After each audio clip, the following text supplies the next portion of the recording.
Hi everyone, my name is Amitesh and this video is part of a special series, the introduction to a series of linear algebra lectures. We're going to start off with systems of linear equations and study them algebraically and geometrically. And this is as I've taught multiple times at Princeton University. I've received a university-wide faculty teaching award for teaching linear algebra, and I'm going to present the content to you in the same style and content as I delivered in those lectures. So let's just dive right into it. And we're going to start off by talking about a simple system of linear equations, and all the ideas are going to be visible here. We're going to talk about matrices, linear equations, and geometry all from scratch. So let's dive into it. We start off with the following system of equations. We have 2x plus y equals to 5, and we have x plus 2y is equal to 1. Okay, so 2x plus y equals 5 and x plus 2y is equal to 1, and we want to solve for x and y. Now the basic principle conceptually is these both are describing lines in the plane. Okay, so that's the first thing we want to think about, and we're trying to find a point of intersection between those two lines. A point which satisfies both the equations will be on both the lines. Okay, so that's what we're going to do, but let's start off by recalling the algebraic approach. Okay, so the algebraic approach is we want to eliminate one of the variables and solve for the other variable. So we know 2x plus y is 5, x plus 2y is 1. We can write out this as equation 1 and this as equation ii, and we can subtract twice equation ii from equation I to eliminate the x variable. Okay, so you can do it in another way, but that's one way you can do it. So what we can do is we can say 2x plus y is equal to 5, and we can also say that x plus 2y or 2x plus 4y is equal to 2. Okay, so I've just doubled the second equation, it's still an equation, and now I subtract equation 2 from equation 1, and therefore I get that minus 3y is going to equal to 5 minus 2. Okay, so subtract 2 from 1, you get 0 plus y minus 4y is minus 3y is equal to 3, 5 minus 2, so therefore y is equal to negative 1. And now we found y equals negative 1, we can substitute in for x. It doesn't matter which equation we choose. We can say if y is negative 1, then x has to be equal to 3. Okay, because 2x negative 1 is 5, that means 2x is 6, that means x is 3. So therefore x is going to equal to 3, and your solution is going to be x equals 3 and y equals negative 1. Now in math, in linear algebra, it's a fundamental subject of thinking about things visually and algebraically. That's why it's called linear and algebra. Okay, so one way of looking at this is x is 3 and y is minus 1. We know these solutions. We can actually plot these in the plane. And I'm going to teach you a very crucial concept when we plot these. Okay, so we're going to talk about that, which goes beyond maybe what we talk about in high school, like plotting lines, etc. So first of all, how do we plot 2x plus y is 5? Well, I like to just find the x-intercept and the y-intercept. If x is 0, y is 5. So x is 0 is on the y-axis, so y is 5. And if y is 0, x is going to be 2.5. Okay, so if y is 0, x is 2.5. So the first line is just going to go through 5 and 2.5. I don't know if I've drawn that exactly to scale, but it's roughly you get the idea. It's going to go through 5 and 2.5. And the second line is going to be x plus 2y is 1. So again, if x is 0, y is going to be a half because 2y is 1. So we're going to get a half, so we can write that down here. And if y is 0, we're going to get x is equal to 1. Okay, so y is 0, x is 1, that's the x-axis. So we're going to get 1 here. And now you can sort of see, like if you draw the line that passes through half and 1, so a line is determined by 2 points. So once we found the x and y intercepts, we can plot it. And they're going to touch at a point. It looks just beyond 2.5, and it's going to be 3, negative 1. Okay, so that's what we found. That's the intersection between the two lines. Now, linear algebra is kind of developing from this, not just the higher dimensions. So you have more equations, more variables, so describing planes, etc. That's what linear algebra is, and it's going to also start off with a nice mental model, a nice notational model of solving these equations. So I'm going to explain that to you with another more difficult example, okay? So first of all, I want to point out the following before I get into the example. If we have two lines as we have here, either the two lines intersect in a point, which is typical, like they did here, or they could be parallel lines that do not intersect at all. Or they could be parallel lines, or they have to intersect at a point, or they could be the same line twice, and then they would intersect at infinitely many points. So we're going to see an example where all three of these phenomena appear, and I'm going to show you how. Okay, so let's erase this from the board now that we've got this example. We're going to tweak this system of linear equations slightly and introduce two parameters. Okay, so instead of 2x plus y is equal to 5, I'm going to remove the 5 here, and I'm going to remove the 2 here. And what I'm going to do is I'm going to say that let's replace the 5 with an L. Okay, so I'm just going to write it with red. And let's replace the 2 with a K. Okay, so if K is 2 and L is 5, we got back our previous example. But now we're going to ask a different question. Okay, so here's the question, and it's very typical in introductory linear algebra. So it's an important question to master. So I'm showing it to you pretty early. And the question is the following. So here's the question is, for which values of K and L, for which values of K and L, okay, are there the following? Okay, so I'm going to put I. One solution. So one solution which is unique, no solutions, or infinitely many solutions. Okay, so infinitely many solutions. Infinitely many solutions. Okay, now these correspond to the geometric phenomena. One solution corresponds to 2 lines intersecting in a point. No solutions corresponds to 2 parallel lines. And infinitely many solutions corresponds to the line being the same line twice. Now, when we have this system of linear equations, as K and L change, these 2 lines are changing. They're going to kind of rotate, if you like. Okay? They're going to kind of change. For example, this line is going to rotate because its slope is going to change.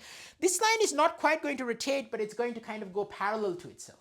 Okay, so they're going to change, and there's going to be some choices of parameters where the lines will intersect in a single point, some where they will be parallel, and some where they will just be the same line twice. So we want to figure that out. Let's do the same process. Okay, let's do the same process that we did just now. Let's write out, take the second equation, multiply by 2 to eliminate the x variable.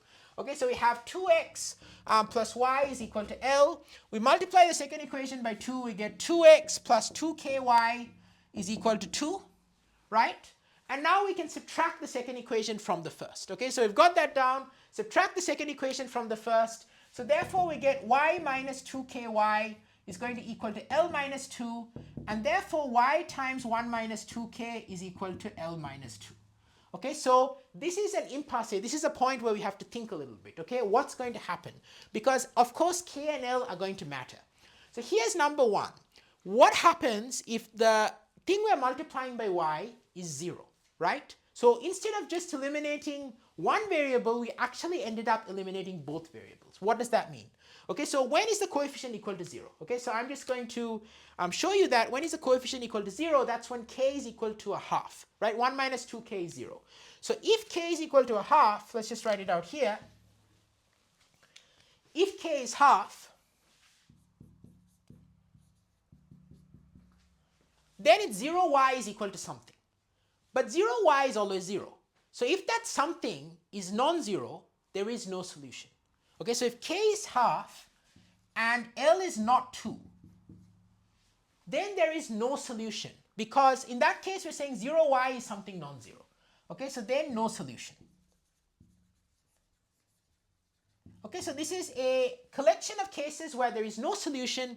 This is when the lines are going to be parallel, basically.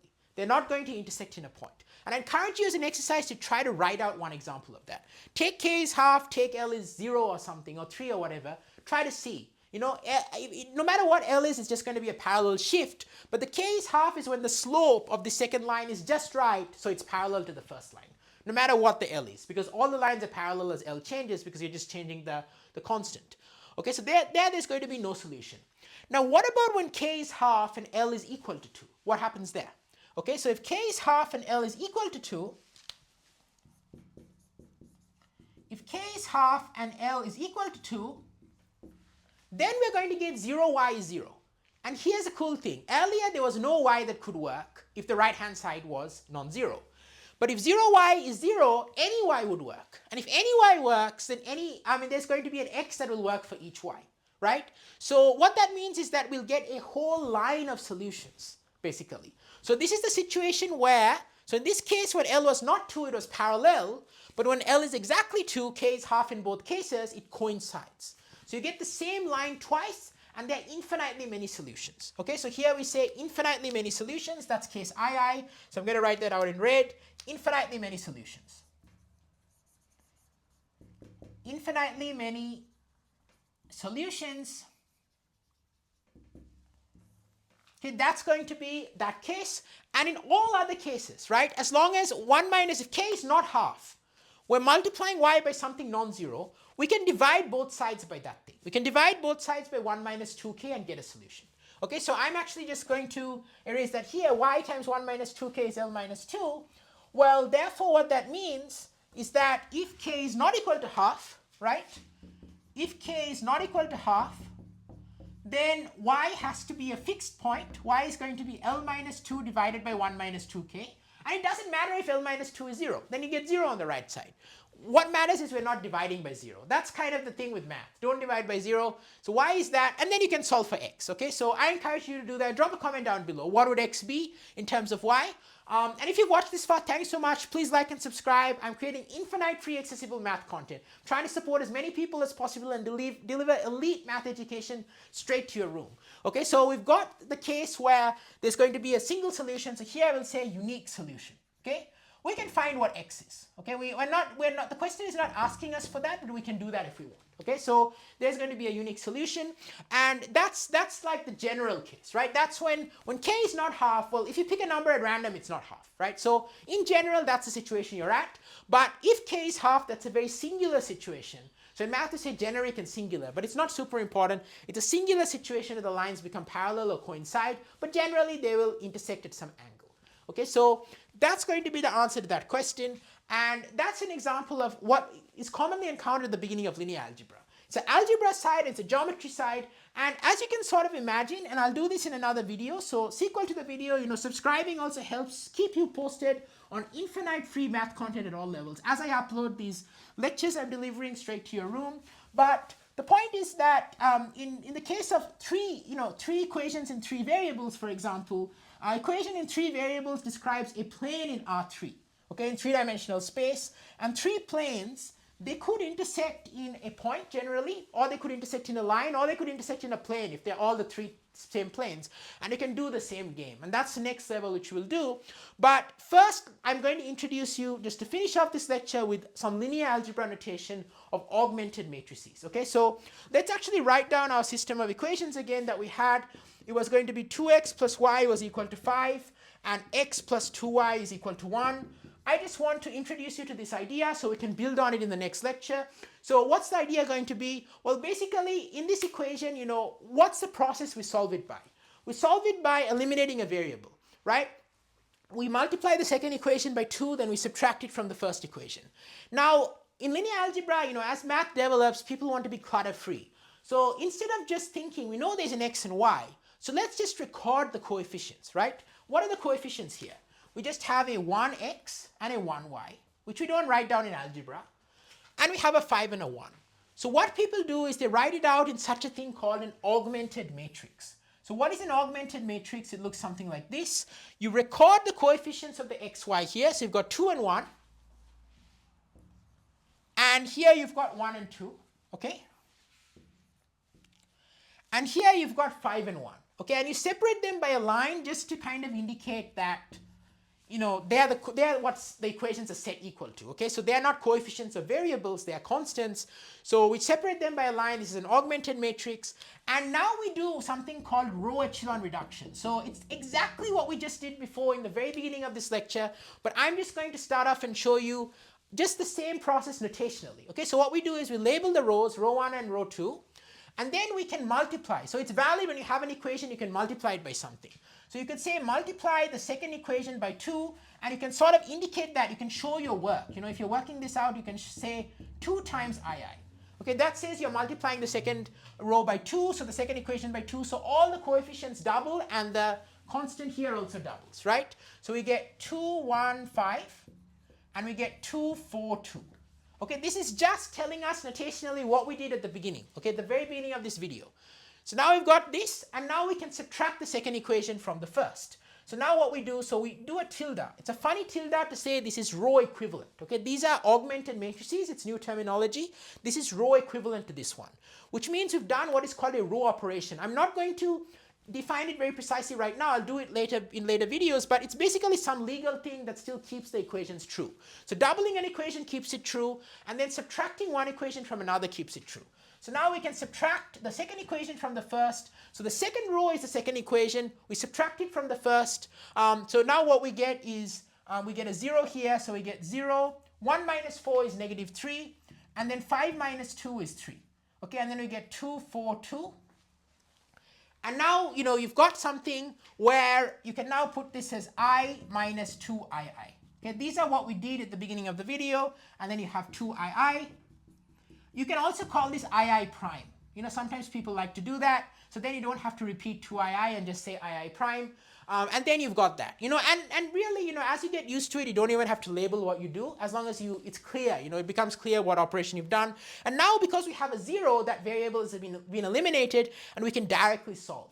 And once we directly solve here, we can then plug into the second equation. Okay, so this is kind of a convenient way to write it out without repeating the variables.